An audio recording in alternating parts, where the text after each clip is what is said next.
Well, hey everyone, time for Geocache Talk. Whether you're at work, in the car, wherever you are, we hope you enjoy the show. Please give it a like and subscribe on iTunes, Stitcher, Pocket Cast, TuneIn Radio. I don't know. There's a ton of them out there.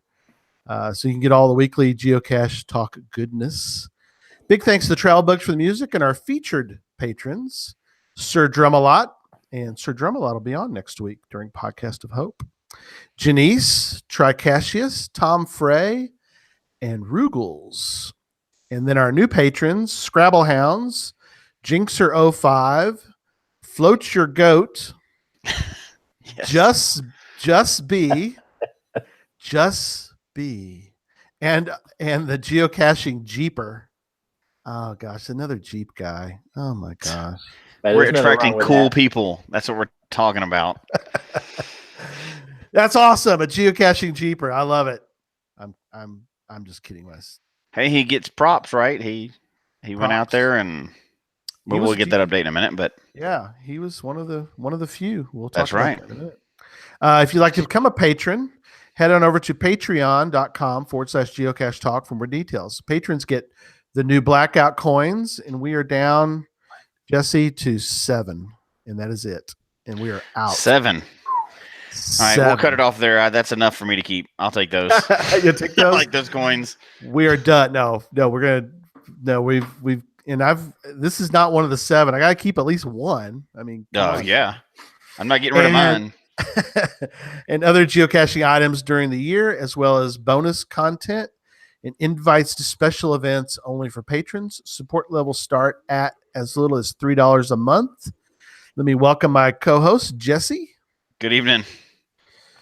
And let's jump right into show 126 for November 25th as we welcome back to the show Nathan Lewis, a.k.a. Super Nate. Hey, everybody. Welcome. And that's right. And Charles Watkins, a.k.a. Pathfinder33. Welcome to Geocache Talk. Hey, thanks for having me, guys. This is going to be an awesome night. This is going to be fascinating. I tell you, Jesse, we've got 2 of the most on fire county finders that are out there. I mean, I know, and they both make me look bad because Nate's in Tennessee, my one home state, and then we have Tennessee and Colorado covered, and they beat the crap out of me in both of them. So I can't be like, well, at least I've got this state, because I do not. So yeah, I have no excuse on either one of them. We'll be inspired. I think that's the biggest thing tonight for people who, no matter where you are in the world, I think tonight will be inspiring because, for the most part, I mean, correct me if you're in a country that doesn't split up in some way, but if you're in Canada, you can find all the provinces. If you're in Germany, they actually have states in Germany. I think there's 7. Anyway, there's different ways that the countries of our world are sort of split up. And so for us in the U.S., each state is split up into either counties or parishes. And so boroughs. Boroughs, yes. Thank you very much. Alaska's boroughs. And probably, yeah, New York's and Louisiana's parishes, right? Mm-hmm. Yeah, yes, parishes. Yep. And Texas is just like blocks because there's so many of them. There's some tiny ones, though. Rockwall County is the tiniest little county. Tiny county. So anyway, all right, let's get some news first, and then we'll get into the county challenge talk. So GT stash update. We do have 3 of the 6 have been found. The ones that are still out there are South Carolina, California, and Arizona. And I was sure South Carolina was going to be one of the first found. I know. I thought so too. And they've been searching for South Carolina a little bit. Yeah. Well, I guess we'll see. Not found, but we still do have prizes. The big prize, I mailed it off. The big treasure chest was mailed off Saturday, and that sucker weighed over 4 pounds of coins and books and all the goodies that were inside of there. 4 pounds, 11 ounces. That was a bouncing baby treasure cache stash. So, but we still have prizes. So if you find the South Carolina one, or if you find California or Arizona, we'll send you a cool coin from our friends at Cashly, and cool coin, and you get a little tag that goes with that. So go out and get that, because it's one of the few. You're going to be part of the original group. Now we'll probably do this again in some form or fashion, but you kind of want to be one of the first of the group. So anyway, all right. So I got a note from Scrabble Hound, sent me a note about this Joy Noel mission, and I've got to kind of condense the info a little bit because we don't want to spend all night on this, but I think it's a cool concept. So what they do is they do a GeoCoin Christmas exchange. And what they do is you go out to the website. If you go to gc.com, the geocaching.com website, under the discussion forums, under the topic geocoins, you will find a subject line there called Joy Noel, and Joy, JOYEUX, Noel mission. And you put in how many coins you're willing to send out, and how many in that. And if you do 3, you probably get 3 back. And what they'll do is they will then give you a list of the 3 people that you get to send your unactivated coins to, and add, if you want to add in some different goodies as part of your Christmas gift, and they will then turn around and send you back, and you'll get a kind of cool, sort of like that's kind of a neat thing. Yeah, it's kind of like a path tag exchange at a big event where you're trading with people or things like that. So this is kind of cool. A little trade. There was a note, by the way, if you want to read more about it, in FTF magazine this past month on page 10, entitled Mission Possible. So go check that out. And again, your deadline though is tonight, November 25th. So get out, and all you need to do is send the info. You don't have to do anything else tonight, but you do need to get on the list. So there you go. Let's see. What's our next note? I'll hit that one before we hit the big one. Go for it. So since you brought up that one, I was going to say there's a neat event that happens in my area every year, and or not every year, but it's one of the holiday events. But I thought I'd bring it up just because it's a good idea if you want to get out there and do an event. So a guy in our area does this event where it's kind of like a geocaching gift exchange. So you get a geocaching gift that you're going to exchange for somebody else, right? But the twist to it is you go and hide it, and then write the coordinates down to where you hit it, all within I think it's 5 miles where the event is. Right. And then you put that inside a bison tube. And the bison tube, you bring it with you to the event, and everybody hangs those bison tubes up on a tree. And at the end of the event, everybody that submitted one goes and gets one, and they go and find their gift. So it's a little geocaching element to it. But that little neat twist on it makes it a pretty neat holiday event for anybody that's looking for an idea out there. Mm-hmm. Yeah, you could do that anywhere. You could, in your little group, whatever size. Because it's one for one, right? As long as you contribute one, then you take one. So that's pretty easy to manage. I mean, people are doing that, but it adds a little more fun to it. So there's definitely an advantage to showing up at the event and bringing one and participating. So I thought it was a pretty neat idea. Yeah, that is a cool idea. And then last little note for news: it is upon us already, Jesse. It has shown up already, and we are 1 week away from the 3rd annual Podcast of Hope on 12/2, where we raise money for St. Jude Children's Hospital. It is an 8-hour podcast next Sunday. Hope you're ready.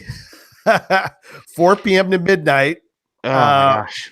I know. It goes so quick. You remember last year? It goes so quick. I know that the time right after that when I have to get up in the morning goes so quick. Yeah, it's a little rough. Although for you, it's at least 11 p.m. we end, so you get a little bit of a That's true. break. So, but we got another huge all-star lineup, and we also have again many of the hours, and hopefully all of them will be sponsored. Mm-hmm. And when they're sponsored, what happens is that if you give a certain amount that hour, you're put into a list, and we will then let you know who wins the prize pack for that hour. I've already got Lookout Lisa from Cash Advance. Cash-advance.com has generously donated a cash crate. So one of the hours is going to be cash crate. Yeah. The vloggers are getting together and they've got their own little prizes. One of the hours we're going to give away a really cool travel cruise tote bag, because it's not just a regular tote bag. They're kind of cool looking. They're nice big cruise tote bag.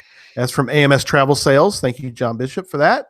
And other hours will be sponsored. We're just kind of collecting them already for next Sunday. But definitely be along sometime, or if you're like some crazy folks like Sodak Zach one year, he listened to all 8 hours. So however you want to do it, but please join us at some point between 4 p.m. and midnight Central Standard Time.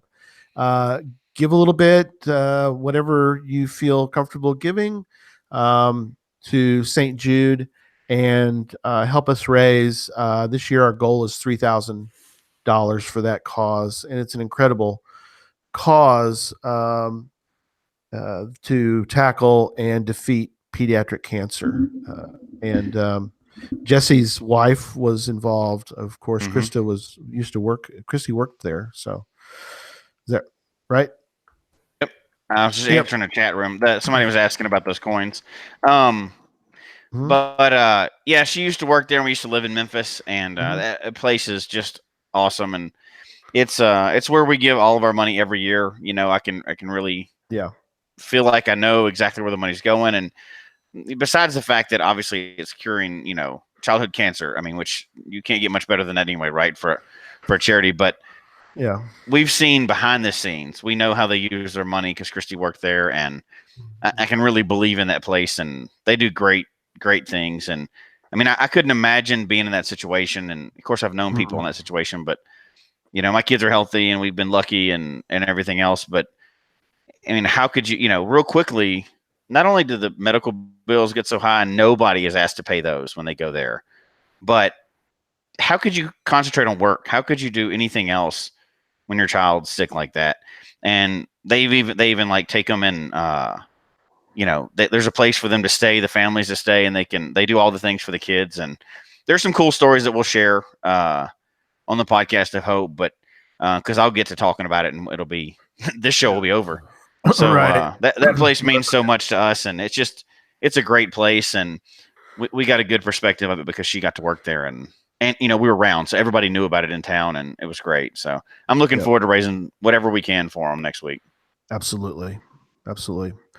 All right, well, let's get right into the topic for tonight: county challenges, and we've got a couple great guys along. A couple people that know a little bit about going after counties. You guys are awesome, man. I just want to let you know. Just a little. I've been fortunate to have met both of you guys and your families, and it's been wonderful to get to know you guys a little bit. So the notes, we've got some of the notes were provided by Charles. Some were provided by Nathan. They're going to comment on each other's, so you may not be able to tell whose is whose, but that's okay because we've got some really cool ideas. But I want to start by something I think that Charles, you put in here, which is, it is true that things have changed over time, and the way that we used to do this, I remember these days, the old methods versus the new methods. So tell us a little bit about your experience of doing some of this back in the day. So I started geocaching in 2010. So not the greatest length of time that I've been caching, but 8 years is a good run so far. But when I started, I was, no, I'm not going to pay for a premium membership. I had a kids account that we were both going along, and so I at the time I splurged on what was the $9.99 official geocaching paid app. That app was great, by the way. That app was phenomenal. That was awesome. But I did some geocaching with paper maps. I would plug my Garmin into the computer, send my cache to my Garmin, when I was going on runs. And so not being a premium member, I didn't have things like pocket queries that I could run. So anything that I went off and did, I hand did it. I borrowed a county overlay from a friend of mine who paid for it. She gave it to me and said, "Hey, here's you this." And so slowly but surely, I kind of had, geocached around. And in the beginning, I wasn't even worried about counties. I was living in East Texas, going to school in Tyler and Nacogdoches. My kids lived in Amarillo. And so for me, it was a way that every time I stopped at a truck stop or stopped at a place to get gas, stopped at some place to get food, or there was this really neat park, and so wanted to take the kids by on our way back 2 or 4, just ended up accumulating a big swath from East Texas up to the Panhandle area. And it wasn't until I ran into Deanna Vickery at a Texas Challenge that she said, "Well, you need to look at this." And I think by the first time that I pulled my stats,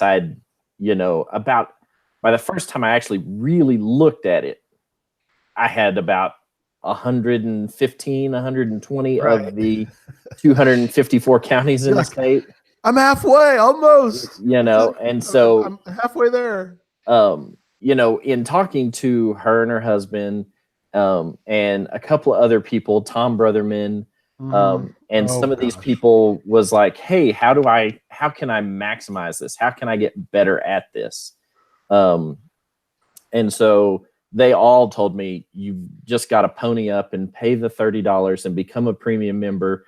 The added benefits that you get from that will make this portion of it that much easier for you down the road." So how much of the last half of the Texas Challenge did you do with the premium membership? The last half, roughly? Yeah, probably about the last half. And I'd pulled pocket queries. I had pulled pocket queries along a route. I had long nights of sitting in front of a computer looking at where this county was versus satellite imagery of it with county overlays on it compared to a county road map that I had in my lap, just trying to figure out, okay, and for some of the counties down in Texas, you're very limited on what caches you can get. Some of the counties only have, 4 or 5 caches in them. Yep. And so in doing so, you realize that, I'm limited on this. Okay. Yeah. Hang on a minute. We'll come to that in a second. Let me bring Nate into this conversation too. So Nate, tell us when you started. I know we've kind of talked about this a little bit when you did your big trip, but I want you to kind of re-mention for the show, for the people listening, when did you start, and were you ever a non-geocaching member, or how'd you at least just get started on the geocaching side? On geocaching in general? Yeah, well, yeah, or just Yeah, and then how you got involved in starting to even think about doing counties. Yeah. What year was that? So I started geocaching in 2004, and that was back before iPhones and Androids and smartphones and all that. Even they hadn't even created geocaching apps or anything. So you could kind of relate to what Charles is talking about with some of that. Oh yes, definitely. So I had to smile a little bit when he was talking about doing all this without on like county overlays and paper maps and all this kind of stuff. I had a 3-ring binder that was oh my goodness, it had to have been like that thick, and awesome. every cache that I found, I would print out the cache. If I was interested in finding a cache, or if we was going on a road trip, I'd print out the cache pages and I'd put them in this 3-ring binder. And they'd be in by alphabetical order. So when we would go on a road trip, say, and the first one that comes to mind is Pennsylvania and New York. Very early in my caching career, if you will, we went on a road trip to Pennsylvania, New York, and I printed out, man, it had to have been like 100 different caches, and put them in the 3-ring binder. And so then I had a handheld GPS unit that I would, I'd say, okay, so I'm going after Rock in a Hard Place. So I'd flip through the 3-ring binder to find R for Rock in a Hard Place. And so then I'd have the information right there. And that's how I cached for the first, I'd have to say maybe 5-6 years or so. Right.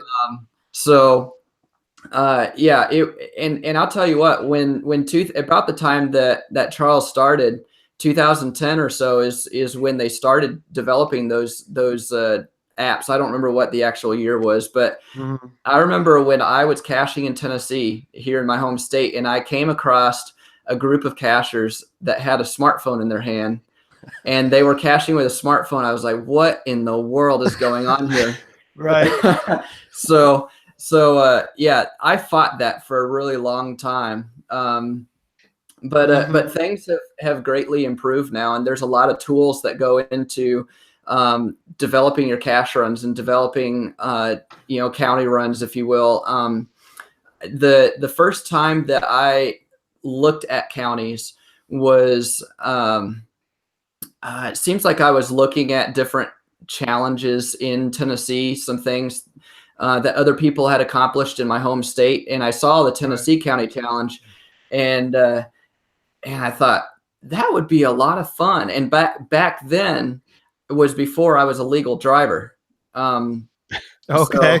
So an interesting tidbit, kind of a slight tangent, but in April of 2019, I will have officially been caching for a majority of my life.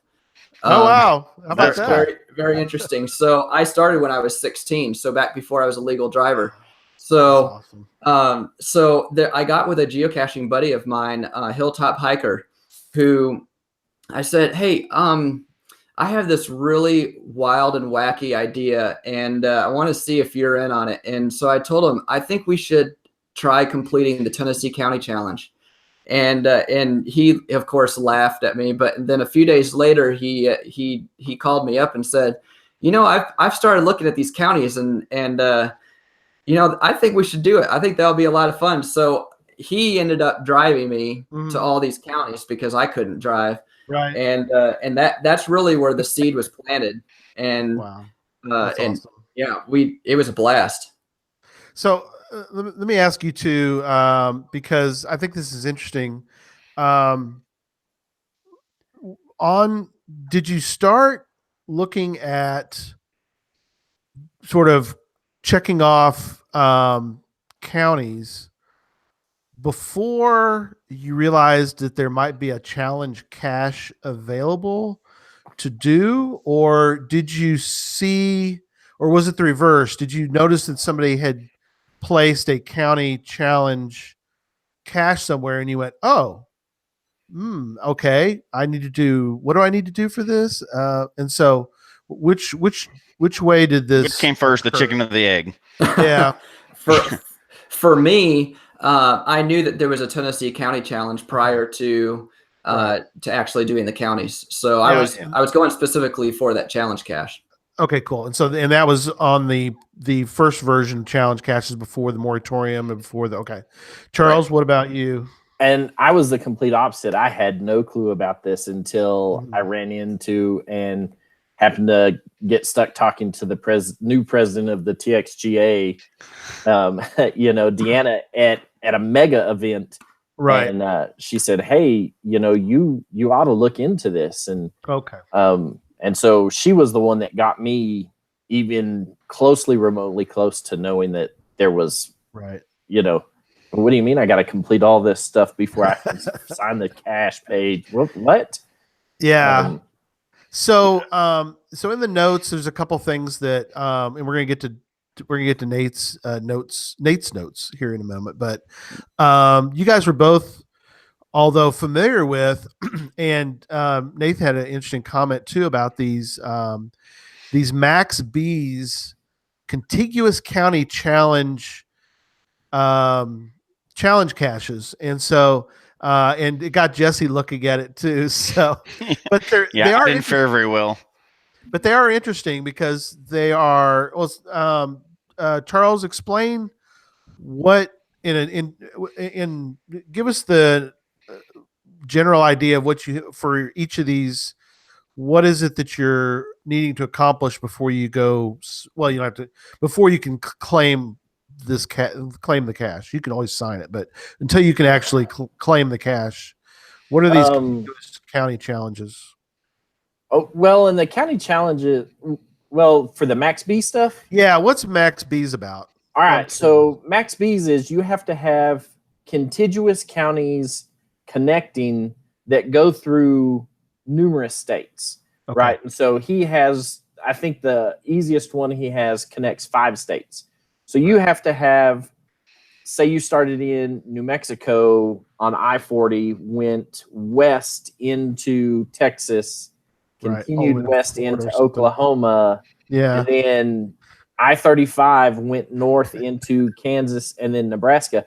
But you have to have a line of caches that are all connected. Okay, so each along that line, as long as the counties touch, and you found a cache in each of those, and and he has some other rules for what is deemed a contiguous county. Okay. Or at least I have seen some. So like the Four Corners area in Arizona is not contiguous with Colorado, even though that one little point where it's just a point, right? Right. So that does not qualify as a contiguous county. It has to have some span where they commonly share a border. And so it's some of the semantics of it, but you got to know that going into it. Sure. Otherwise, you may end up not getting some of it. So Nate, were you familiar with Max B's before you did the Uber trip from Tennessee to California and back?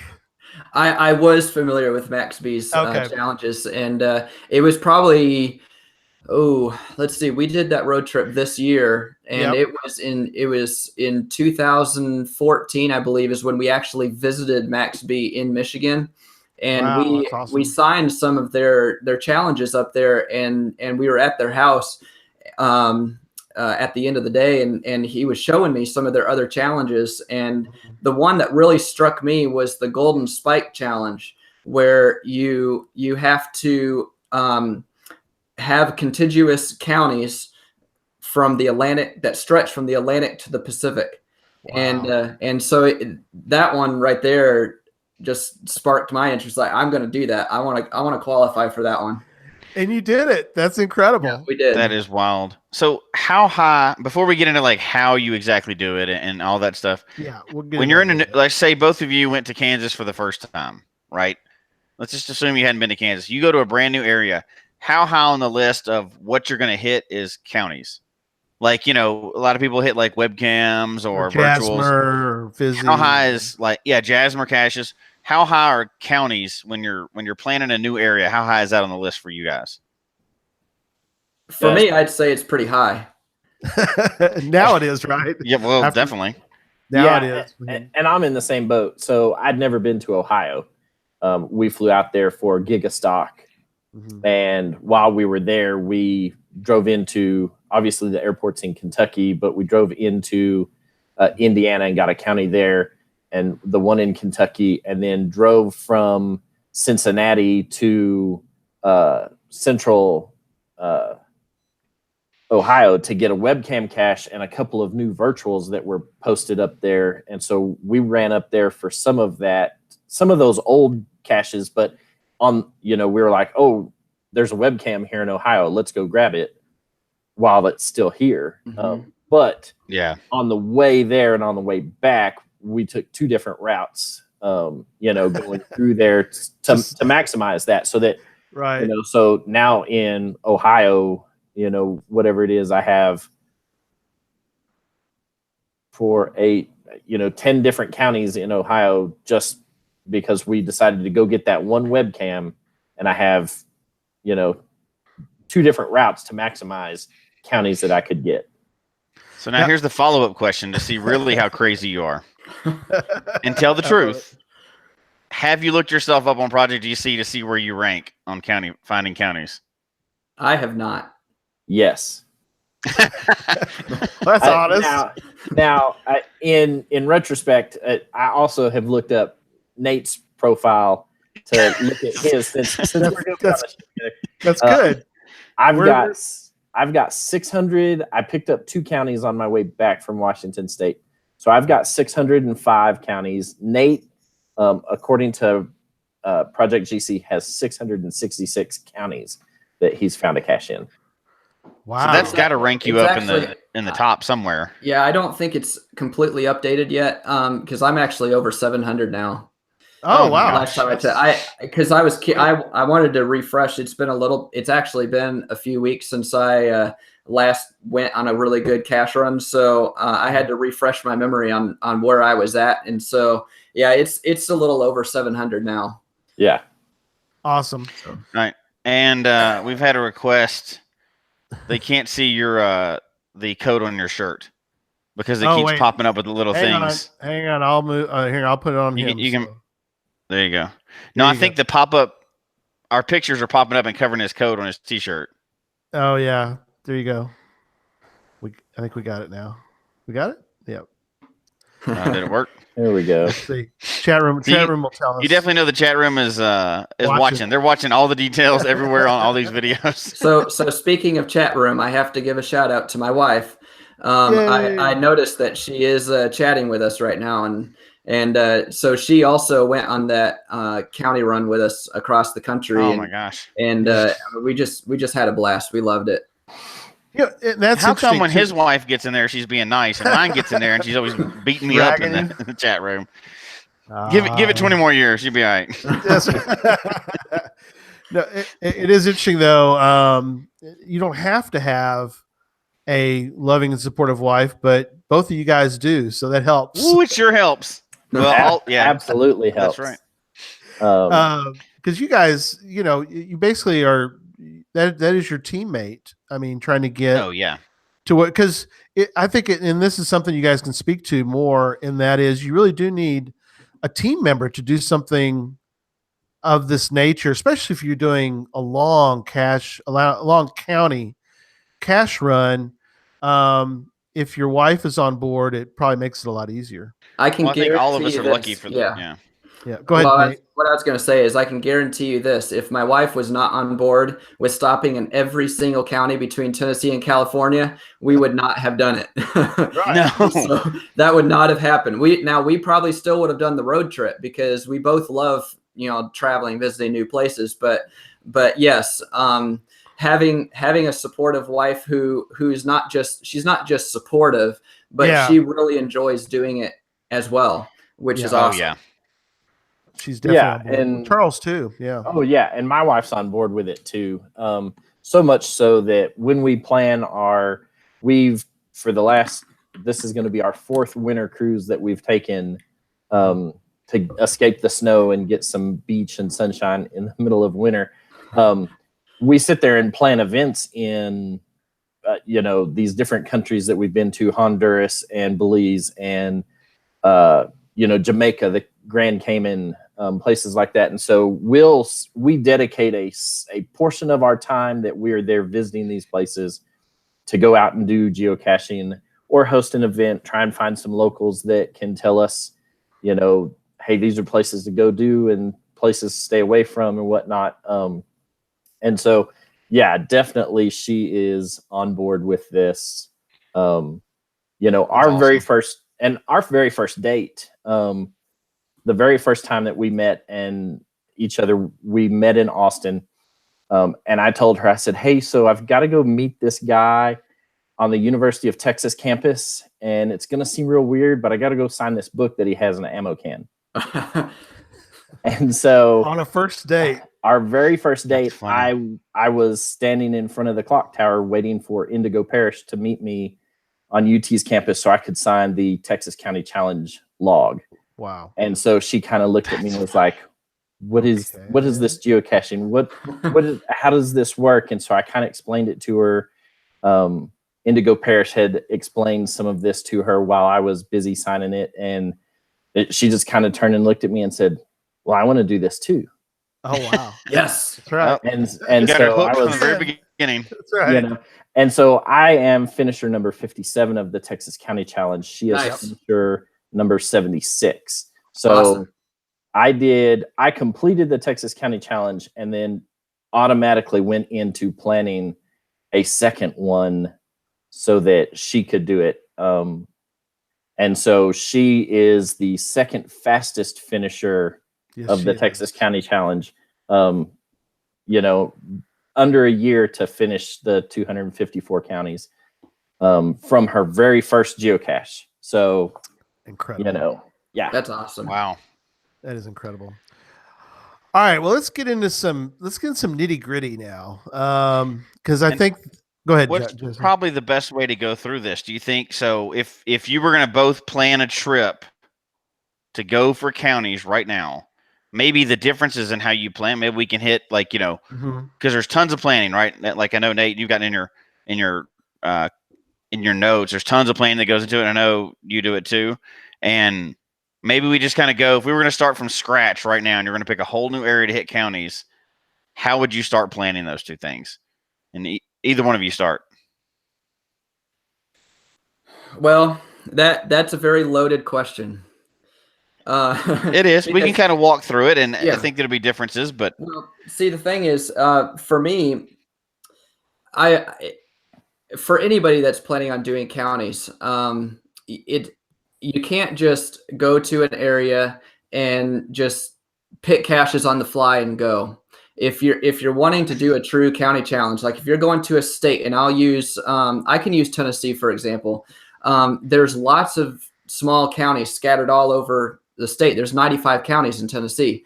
And so, I mean, you have to pick an optimal route. You have to pick, which caches are you going to go after? You have to have contingency plans if one of your caches is not there. You have to, and then everybody has their quirks in what type of caches that they want to go find. And so you have to do your homework on that type of thing. Are you going to go after the lamppost on, the interstate exit to count for the cache or to count for the county, or are you going to actually seek quality? So starting from scratch, these are the things that are going through my mind is, there's a lot of homework. My wife, she's watching right now. She can attest to this. I sit in front, like before we start going, planning a county run, I sit in front of the computer for hours, days, planning everything. And I'm sure we're going to get into this more, but, it takes a long time. And some people that doesn't interest me, but I tell you, after you've done that homework and you're actually going out on the cache run, that is extremely rewarding, because all of that homework that you've done pays off, and you get richly rewarded with seeing some of the lesser known parts of the country, if you will. If you're doing the entire country, or if you're doing your state, I mean, my home state of Tennessee, very few people have gotten within 10, 20 miles of either side of the major interstate systems here in Tennessee. And if you're doing the county challenge and you've really done your homework and you've, seeked out the good caches, then you're seeing some of the most pristine parts of the state that just really open your eyes and make you appreciate the state that you live in even more. Yeah. And before we get to Charles real quick, I want both of y'all to comment on this note that Nate had, which is if you're doing a cross-country trip, you're going to typically pick your route first, then the caches. If you're doing a state challenge, we're trying to gobble up a whole state, you would pick the caches first, then the route. That's interesting. That's what I do. I mean, other people may do it differently, but that's what I do. Charles, would you say you would agree with that, or do you think it's a different? That's not how I do it. Okay. How would you go about it? So for me, especially in some of the parts of Texas that were very blocky, you've got to drive the 30 miles to get across the county. Or what I would do is sit there and map out my route. And then I look along that route and say, do I have caches all along this route? Do I have the caches, in the 4 miles that I'm going to be in this county as I cut through the corner of it? Or right. Because you're talking about blocky. To let people know, the blocky parts of Texas for counties is usually the Panhandle. They're all squares. And if you look at other states, I mean, Tennessee is a terrible example, but that's because Tennessee's great. But certain Western, you can correct me if I'm wrong, but and Colorado's not a good example either. But certain parts of certain states are what you would call very blocky, where I mean you've got these perfect squares almost, right? Parts of Kansas are like that too, and Oklahoma. When we were going up, I was doing a trip with a buddy of mine, and he's a big county hunter. I'm not really, I like the counties, but I'm much newer and to get into that. I kind of wish I'd have gotten into it earlier, but it was those blocky counties, right? And we just went up, over, up, back over, up, back over. We just like zigzag like a zipper up through the counties because they were just parallel lines of. There was no like route that you could do other than just going through the counties, and it probably wasn't the most efficient, but it worked. And we were in the middle of the county, so we're not necessarily the middle, but we weren't like on the borderline where we were scared of missing a county because I've done that in my terrible planning before. I've missed a county on a county trip before. Yeah. So. Yeah. Well, wrenching. And I got more efficient at this the second time I did the state of Texas because I realized the error of my ways the first time where I was like, I did 20. I think I've done 24 counties in a day in Texas, all on a motorcycle. And so I was like, no, there's a better way to do this. There has to be a way that I can get more counties in a day. How can I maximize this?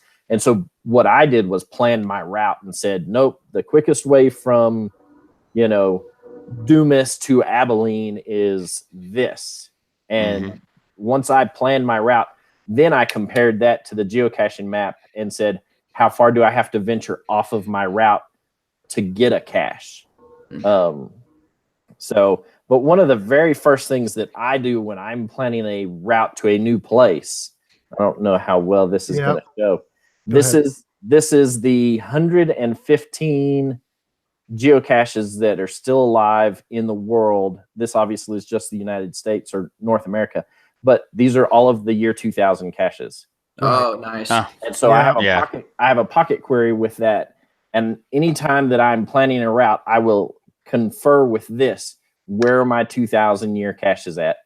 So you've got this extra layer that I know, Nate, you do something similar, I'm sure, but you're trying to not only get your counties, but you're adding another layer to your searching.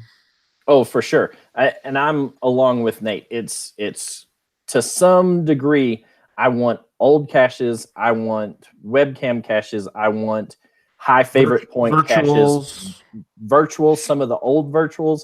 Not that the new ones aren't as important, but the old ones normally, and I'm complete with my Jasmer challenge now, but at the time I wasn't. And so some of these old caches, some of the year 2000 caches, now it's, Jasmer #2 and whatnot. So there are some other things that I looked at when planning some of this stuff.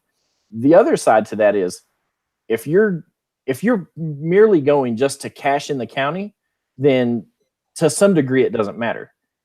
But if you're coming to Colorado and you want to do the Colorado County Challenge, then Mondo says that you don't get to count events, you don't get to count earth caches, you don't get to count virtuals. You have to find a physical log or a physical cache with a physical log sheet in it in order for you to claim. And so, though I've cached in every county in Colorado, I am 3 counties short of meeting that challenge because Eagle County, I only have an earth cache in. And, so there are 3 of these counties that I have to go back and revisit because of that. I own the county challenge in Wyoming. And I got a lot of grief when I got that one published because I did the same thing. You had to find a physical cache with a physical log sheet in it. Part of the reason that I did that is that there are a number of earth caches and virtuals that are in Yellowstone National Park, Grand Teton National Park, and then Devil's Tower off on the other side of the state that you could tell by looking at the logs that people were armchair caching. And so my way around that, and I've gotten grief from people who have signed the logbook, that because by gosh, they qualified and they didn't, and they were upset because the 19 earth caches that they got in Yellowstone National Park doesn't count for Park County because they didn't find a traditional or a multi or one with a physical logbook in it. And so there are some available though. They could have. Oh, they just didn't. Absolutely. But they wanted to do the challenge their way. Right. Shame on you. Shame on you, sir. And part of my challenge cache is post moratorium, right? And so I had to build a challenge checker for it. I had to have this for it. And my reviewer told me, and in conferring with a couple of other reviewers, I've got a couple that I talk to on the regular, that they said now, Wyoming only has 23 counties in it. You're not going to be able to make this a high difficulty one, merely based on, you're going to have to put some stipulations in it to make the difficulty level on it higher. Right. So part of that was I wanted to make it a 4.5, I wanted to make it up there. My reviewer told me that there's no way you're going to be able to make this a 5.5, so don't try. But you can make it a high difficulty, high terrain. But you're going to have to put some stipulations into it. And so what about if you say they had to find 2 in every county? You could do that if, I mean,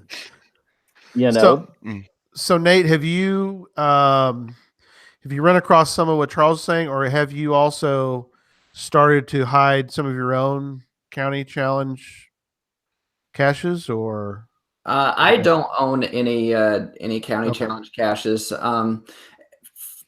In this part of the country, at least what I've noticed so far in the states that I've attempted, there's usually at least 1 or 2 caches to pick from in each county. I have not yet come across something that doesn't have a cache. But as far as owning a county challenge, I don't. I think that's really cool that Charles does. Well, and the only reason I do is because the original one that was Cache Across Wyoming, the owner hasn't been back to Wyoming in about 8 years, hasn't maintained it. Other cachers were replacing it. I emailed him and said, hey, would you transfer this to me while I was living in Wyoming? I'd like to keep this cache going, this. And he said, well, just take a new container out there and leave it. And I hate doing that. I did it because and so I signed a log sheet that was in a cache there. But he doesn't maintain that cache at all. And It's been needs archived several times, and then right as the reviewer is about to archive it, somebody goes and finds it and leaves a replacement drop cache, and we go through the cycle again and again. And so to get away from that, what I built was the new Wyoming County Challenge, and I put it in a central portion of the state. It is an ammo can. It is in a state park. It is going to be well maintained. I have a slew of ammo cans if it ever goes missing that I will mail back up there for it to hide in. But it's got a nice cozy little spot that it's not soon to disappear from its spot. So that does bring up something. If people are planning to hit the county challenges, either a bunch of counties or all in one state, they may want to check first to see what their county challenge is. Because if it says only traditionals, you're going to be doing another trip. Or if they're planning on doing it in another state or whatever, or just that could come up in the future. I haven't ever seen anyone that, and I couldn't imagine. I can easily see a challenge that says find all the counties and it be a traditional. I have trouble thinking you'd ever see one that says find all the counties and none of them can be traditionals. That would be an insane challenge, right? That would be an insane challenge, yes. There goes your 5-5 there. I like that. I like that. It may be a case but you probably want to do a mix maybe if you're going for counties. Do y'all get a backup or you just get one when you're going through a county? For me personally, I only do one cache per county. In cases that the cache that I picked is right on the county line, that just makes me very uneasy, and I can't sleep at night if it's right on the county line. So I try to get a little ways into the county. And there are a few times that I've run across that I actually tacked on an extra 30, 45 minutes of driving just so that I could get a cache inside the county, because there's not much to choose from, but I could not settle for having one right on the county line.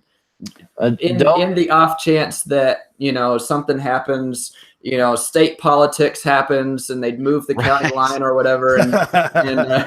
And so then all of a sudden, I find myself, in Tennessee and I completed, Michigan County Challenge and now I have a hole and there's no way that I'm going to go up there anytime soon, so. Well, and where that will come to, I have found where that will come to bite you at is if you do the Montana County Challenge, because your caches cannot have been archived. Even if you found it, all of them have to be active caches at the time. So, oh my gosh, there's another twist to that. So, oh boy, for me, when we were going through doing some of these rural parts of Montana, it was, we wanted to find active caches that had been around for a while, but you wanted to find multiple caches because at any given moment, if you only got the one cache and it got archived, you'd have to make another trip up there. And so it was going to finish that state that I was like, no, I'm gonna, even if it was a stop at the truck stop on the interstate for a micro that was a magnet that was stuck to a picnic shelter, I was going to grab it because that at least gave me some buffer room for 6 months down the road by the time I got this state completed. So there's definitely look at the state. If you're going for a state, look at the rules and make sure that you are aware of what it's going to entail to get to the finish line for some of these states. Yes, I would agree with that for sure. Yeah. Let me ask you guys, switching gears a little bit, and because I know people are listening and they're going to be like, well, I don't even know where to start. I don't even know how. I mean, I understand what you're saying. I understand about the caches and so forth, but where did I even go to plan to do something like this? So what tools, and I know you guys use a lot of the similar tools, but I want to hear from you guys what you're using. What websites are you using? What apps are you using to prepare whichever? And again, I think this basically applies also to whether you're trying to do a whole state or you're trying to go across the country. But what are some tools that people can use, and kind of think about it in the sense of what can a person who's never done anything like this use? So, hands down, the best tool is Project GC. Hands awesome. down. That's yeah, that's for sure. my favorite one. Yeah. And for those that are not familiar with Project GC, the website is project-gc.com. Make sure you have that dash in there. But on Project GC, there's several tabs up at the top of the page, and one of those tabs is tools. Bring that down and hit map counties. Now, I'm not sure if that's a premium feature or not. I am a premium member on Project GC, but it's worth it, in my opinion, to get it. It is worth it. Oh yeah, it's gosh, very yeah. worth it. Absolutely, yeah, worth every penny. They do an excellent job with that site. Go ahead. It is a premium feature. Just because it is. Mine expired, and I'm waiting for them to do the Christmas sale. Okay. On them. Oh, that's true. So you could get it again. They do a sale where you can buy, buy a full year, 12 months worth, and they Yeah. give you an extra 6 months. Oh yeah. So mine expired last month, and I was like, no, I'm going to wait until they run a sale again. Right. And then all of a sudden, the features that you use all the time, you're like, oh man, that's premium, and that's premium, and that's premium. No, Yes. no, seriously, people, get the premium feature, premium membership on Project GC. It is worth it. But on map counties, what you can do is select whatever state. For me, it would be Tennessee. And then it would bring up the map of Tennessee with all the counties. If it's shaded in green, you've already completed that county. If it's shaded in red, you have to complete it. So you click on one of the red counties, and we'll use my home county, for example, as Hamilton County. Click on a red county that comes up, Hamilton County. Click on the name, Hamilton County, and it will pop up a map of all the caches that are in Hamilton County. So you can see what you have to choose from. That would be really the starting point, like the bare bones. The starting point for me is if I haven't been to that county, let's see what's there, and then go from there. And so there's other tools that you can do on Project GC that, and my wife gets on to me. She's like, why do you have like 17 tabs open on your computer? well, it's because I've got several things that I'm looking at, different criteria. And so I like to look for favorite points. So, in Hamilton County, where I live here in Chattanooga, there are thousands of caches to choose from. So if you're planning on coming to Chattanooga and you only have time for one cache, say you're on a time crunch, you only have time for one, and then you see a map that's got thousands, you're like, man, where in the world do I even start with that? So there's another feature. It's on the statistics tab on Project GC called top favorites. There's another one that's top favorites percentage.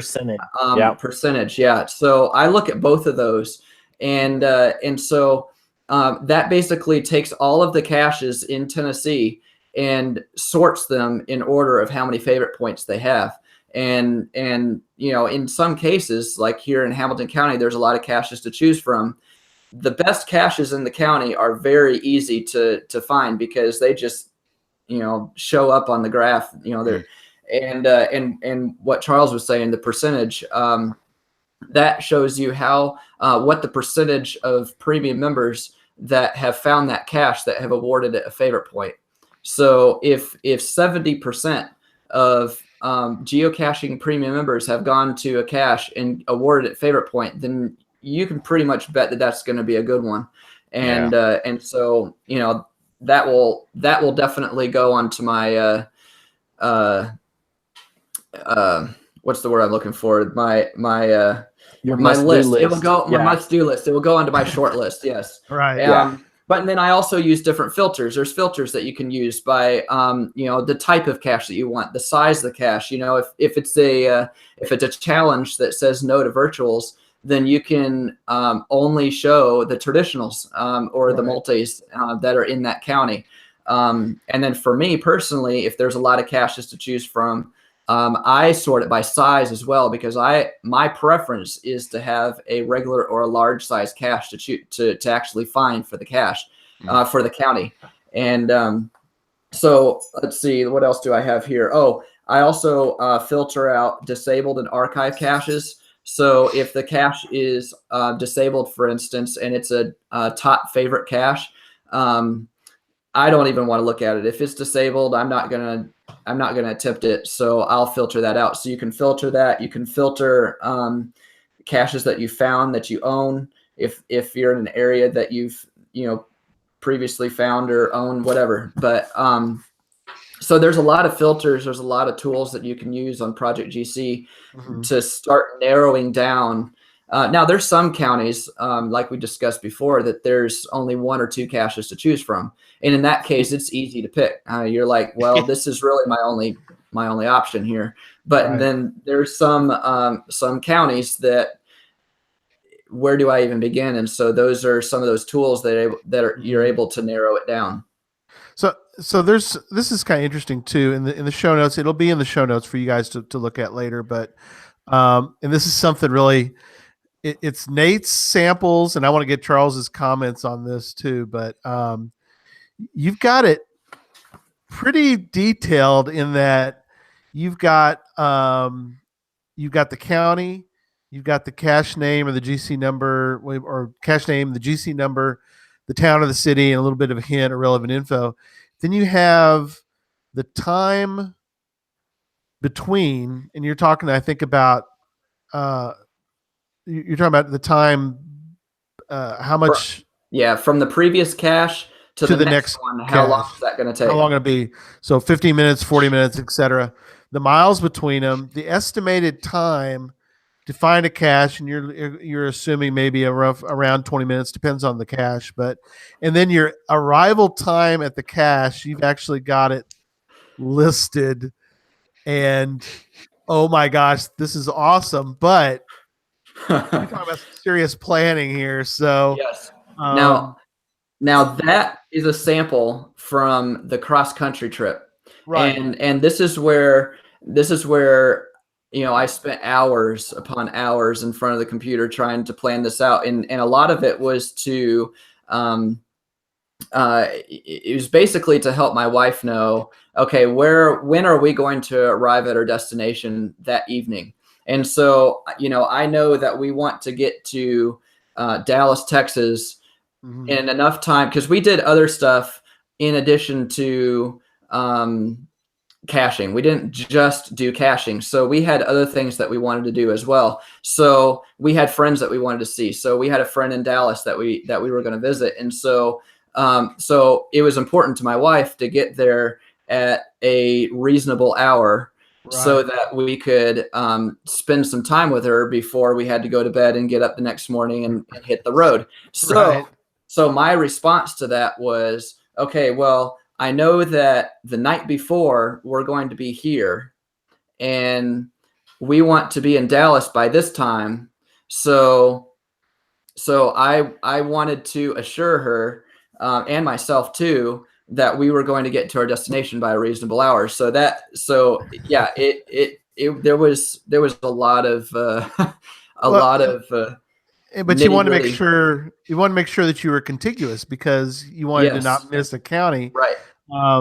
So Charles, and on top of that too, is we were hosting events along the way too. Oh, that's right. So we hosted 5 trackable trade-off events between Tennessee and California. And so we wanted to make sure that we would arrive at those events on time too. Charles, you have a spreadsheet like this as well? No. I knew it was completely different. But I love hearing it. I don't have a spreadsheet like that. I have I will do is, once I map out my runs, I will put a list on my phone that says, Western Montana run, and it will have only the caches that we're going to stop at on the phone on that list. And so we're only going to stop for those caches. The only time that we will venture outside of that is if we get there and for whatever reason that ammo can is not there anymore. You can't find the cache, or whatever reason. You have to have but do you have a contingency plan? I mean, do you have a backup for every one of them, or are you going to start just looking? Do you? Okay. I do. When I go through planning a run, I will plan 2 or even 3 in a county along the route that I'm taking. And so if choice A isn't there, if the first cache we come to isn't there, I'm going to make a stop at number 2 or possibly number 3. Or if they're all, like if we're making a run through Sacramento and I have 4 caches in a county that are all 2,000 year caches, I'm stopping for all 4 of them. Yeah, absolutely. And so that is part of that where, the pre-planning, I mean, no lie, it takes, I will sit there and plan for days and days and days.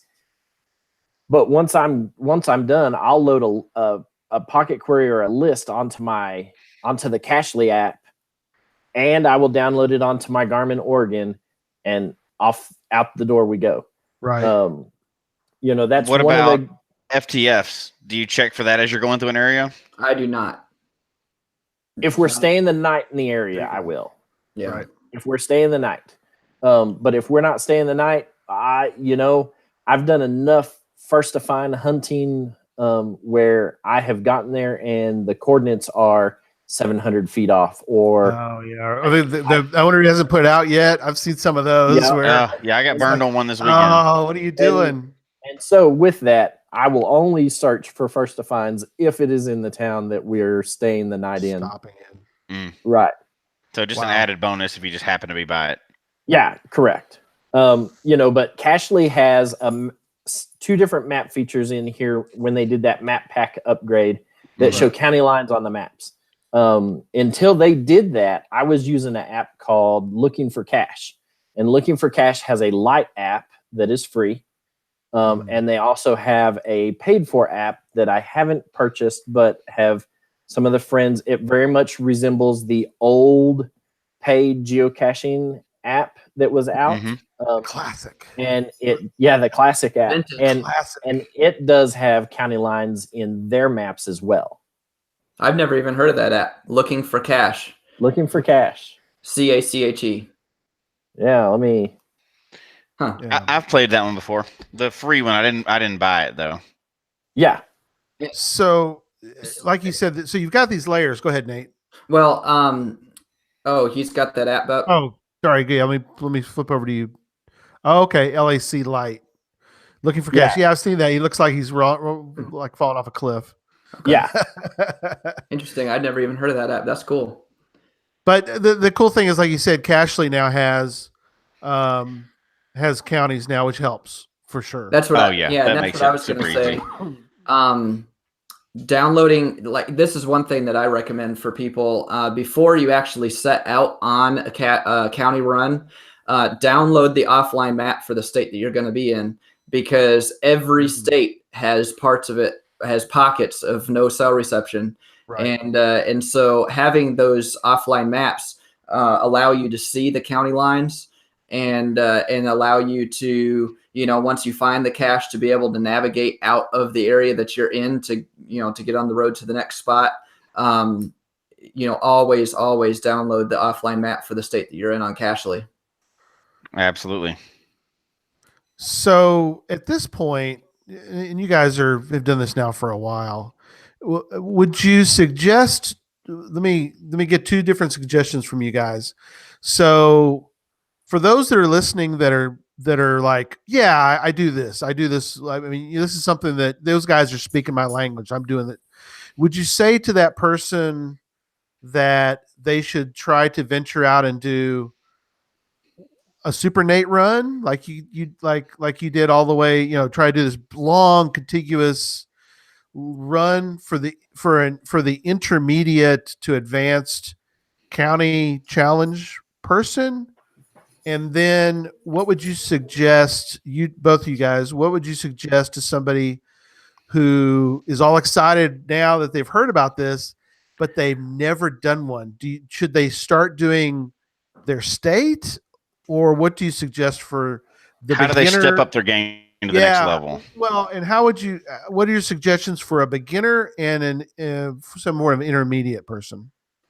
To start out with, I would say try to see if your state has a county challenge to begin with. You know, that for starters, you identify that your state does have a county challenge. Like we talked before, look at the rules for the county challenge. What does it require? And then go into a tool like Project GC and map those counties and see where are we at. Now I'll tell you this, I strongly recommend the premium membership on Project GC, but if somebody does not want to invest in that right now, there's another tool.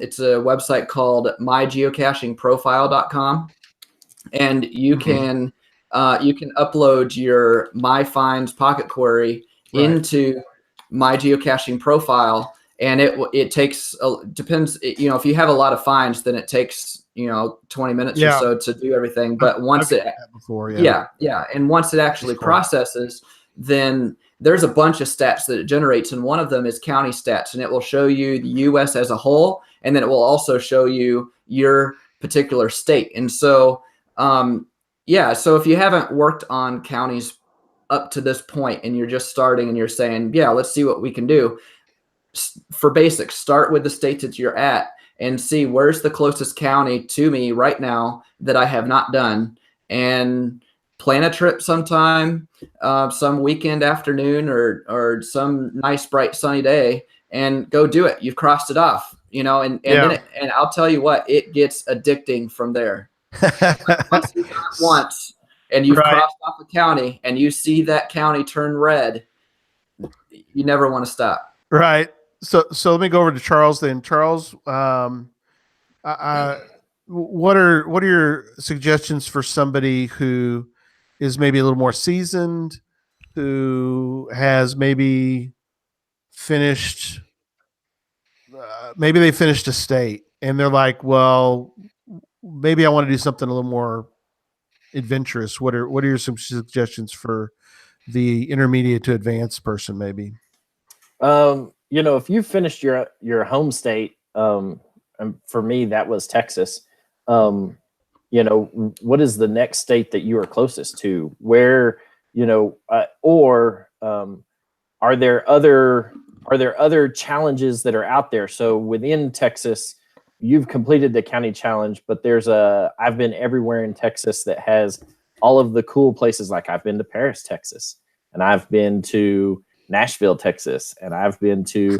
So there are other cache challenges within your state.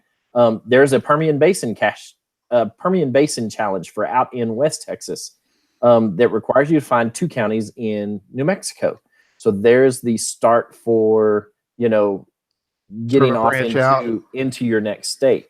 If you are a beginner getting into this, figuring out which counties you have done and which ones you haven't is the bare bones. You need to figure that out. And then, it's as easy as, getting onto Google, getting a county highway map or, a state highway map, because almost all state highway maps have county lines drawn on them. Get a high resolution one that you can blow up and say, all right, this road does cut through this corner of the county, and what I did when I was beginning this, I would go through and take that picture and import it into MS Paint. And then I would shade in all of the counties that I've completed. And then on there would draw a line from Austin to San Antonio to Hayes to, all through these, and then I'd go back and say, all right, what are the counties along this route? And so then when I went there, I'd print that page out that had my route drawn on it. And I would know, hey, this is the way that I'm, going to go. But there are other tools out there, other things that you can use. There is a group on Facebook called County Cachers. It was started by a cacher whose caching name is Direx. He is finisher number 59 of the Texas County Challenge. Him and his son, Harrison, have both finished the Texas County Challenge. And Their goal is to, by the time Harrison graduates high school, to have cashed in every county in the lower 48. Lower 48. Wow. He That's was awesome. He was 8 years old when he completed Texas, and by the time he graduates high school, they want to have cashed in. And he's on there. They're above the 2,000 county mark. And we see them every year at the Texas County Challenge, right? Where I host a annual Texas County Challenge finishers reunion, and we all kind of get together and tell our own little war stories of dealing with border patrol and sheriffs and whatnot in different parts of the state. It's always fun. I've got my fair share of stories in that department. Yeah. So you travel across. Answer one of the Jinxer05 in the chat room asked, how do we see counties on Cashly? If you are looking at the map and you click the 3 little squares that are down in the bottom right-hand corner on the map, and you select the open street maps, those will show you county lines. And the ArcGIS topo map will show you county lines as well on that within the app. So you don't have to download the offline maps, though it is highly recommended. But those 2 maps on Cashly will show you the county lines. So it's the not the 3 dots, but the 3 little 3 overlaid stacks. Squares. Yeah, the 3 overlaid squares, and that's where the it's next to the refresh button. It's in the middle of those 3 buttons. So, all right. Well, as we wrap up for the night, let's go around the room and let's get some final thoughts. So, actually, I'm going to start, and then somebody else jump in and give final thoughts. I just want to say first that I really appreciate you guys being on to talk about this. It is interesting. It's inspiring. To me, it is because for Susan and I, we've been catching since 2006, and it is so cool. Like you said, once you do something like this, similar to this, it is exciting to go, wow, I can go across an area and I can hit counties, and I can, like you said, you can start checking things off, and it's kind of neat. I can see where it can be very addicting. Susan and I have never really gotten into doing counties, but I can see where it can be so addicting. And so I like it, and I appreciate you guys giving us so much good info tonight. Who wants to wrap up as well? So I'll jump in then. While they're composing their thoughts, and they're the experts on this show, same thing. So I'm actually the newest cacher in the group. Although I found one in 2009, we didn't start till 2011. Yeah. So we've been caching the whole time with smartphones, and we don't have a lot of old school stories. We started with a smartphone, but we use paper maps, and we still do that every once in a while when we're going through an area just to have backups. But you go through the different phases. You're just finding caches at first, then you're hiding caches, then you get into challenges, you do different things, and then maybe you get into counties, and whatever order you get into it. It's just another aspect of playing the game. Like we all 2 million or however many, you can't get the real number right, but however many people actually play in the game, and everybody has different things that they really get into. And county is just another one of those things, right? If you are one of those that travels and gets to move around quite a bit, county is just another fun thing to check off the list, like old caches and webcams and everything else. And there's, sometimes the planning is half the fun of doing one of these trips, seeing what you can pack into a day or a weekend, and county is just another way to do that. So I think it's pretty fun, and that's some good tips. And, I'm sure we could talk for hours more about how the best way is to plan this, or how the best way for you is to plan it. But thanks for coming on, guys, and telling us some tips and going through those cool stories and showing us 2 really cool new aspects that we can all get obsessed with. So yeah, absolutely. I would say county caching is by far, hands down, my favorite way of caching. I love county caching. I love it so much. I love this topic that we had the opportunity to chat about it today or tonight. I feel like we just barely scratched the surface. Mm-hmm. Oh yeah, we'll definitely talk about this again. We could talk for hours on this more, but when I first started caching up until I would say 2010, 12 or so, from 04 to about 10, I was big in the numbers caching. That was my biggest thing. I wanted to get as many as I could in a day. I was constantly doing power trails. I was just racking up the numbers, and that's what I enjoyed doing. And that's what a lot of people enjoy doing. And that's great. There's something in geocaching for everyone, which is awesome. But I always told people, as soon as I hit 10,000 finds and I found a cache in each of the 50 states, then I'm not going to be a numbers cacher anymore. And so I've hit 10,000 finds, and I've done the lower 48. I still haven't gotten Alaska or Hawaii yet, but I've veered away from doing the numbers caching now, and now my numbers is crossing off counties, and it just opens up a whole new world, and it's hard to explain until you've actually done it and you've actually gotten out off the beaten path and visited Podunk County. Right. I won't repeat the county name that you found in Colorado, but that we talked about before the show. We won't talk about that one. We won't talk about that one, but those counties that are extremely rural that only have one cache, or there's one stoplight in the entire county. Those are cool places, and those are places that you would not have visited had it not been for doing something, a challenge like county caching. It forces you to be selective on the caches that you choose, and I love it. It's so much fun. I could keep going on and on. I know, it's awesome, Charles. Yeah, so it's one of those things that for me, I host an annual finishers event for Texas, for the Texas County Finishers. By far the hardest state to complete its county challenge. And Jesse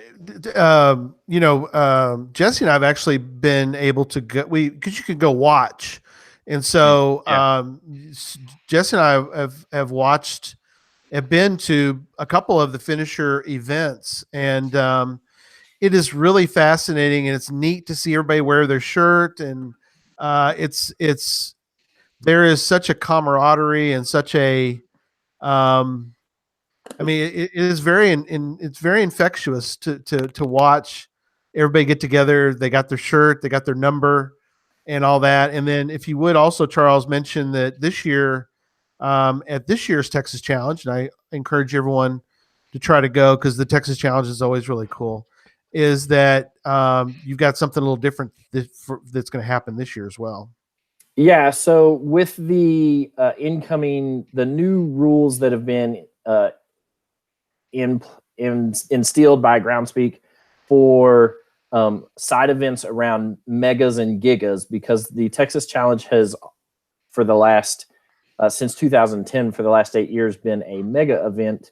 My event was always a side event after the main event of that, but now that they have changed some of the rules, you're allowed one kind of final event of the night after the completion of all of the mega event stuff that happens there.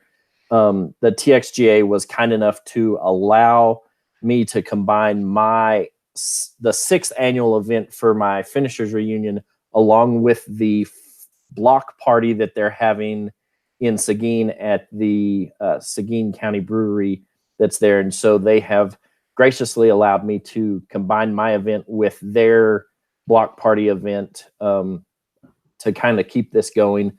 I'll talk with the big wigs down there in Texas when I'm there about what we're going to do with my event moving forward, whether we're going to move it to a different day, whether we're going to move it from, say, the Texas Challenge mega event to the fall event, the Texas Roundup events.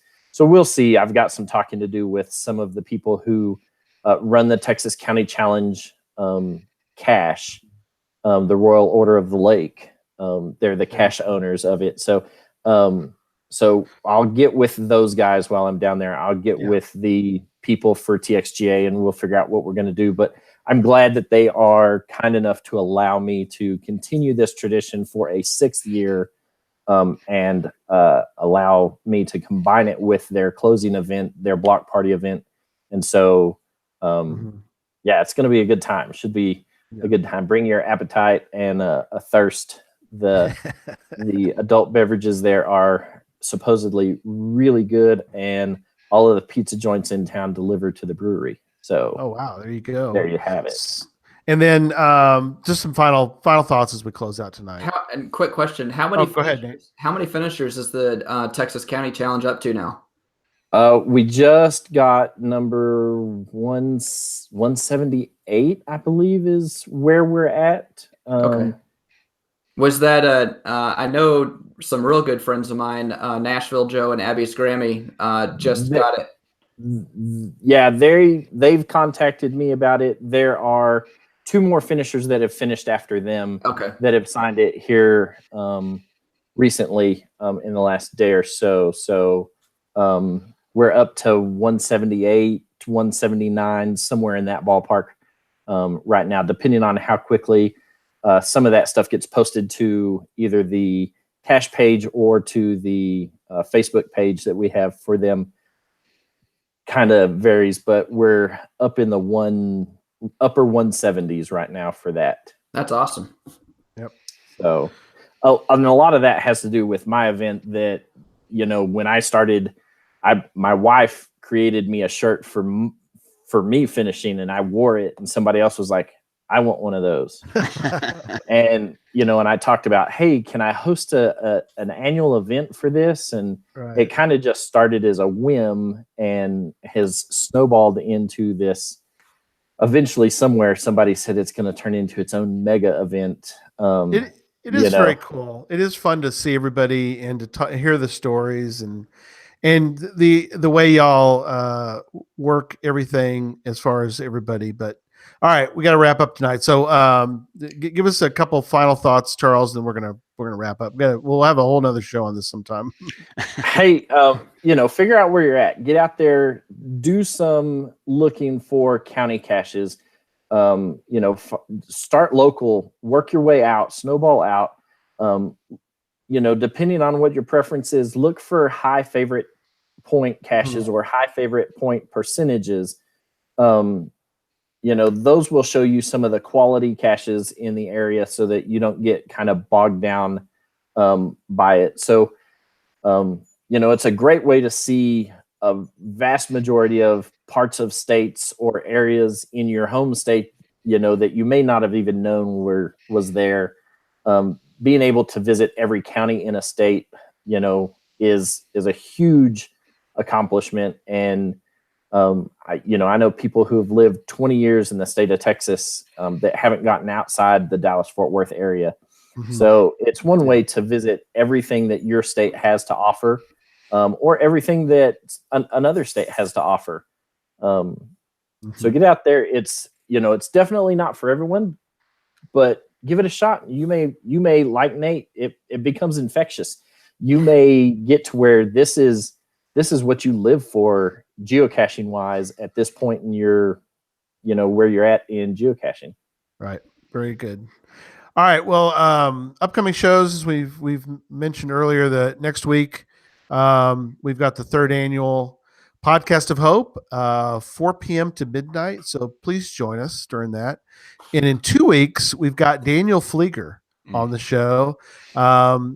He's a geocacher by trade. Yeah, professional geocacher. He's a professional, and literally professional. He gets paid City of Hanover, and he does trips, and he's got great stories. And so that's on 12/9, and that's a 3 p.m. show, by the way. So make note of that.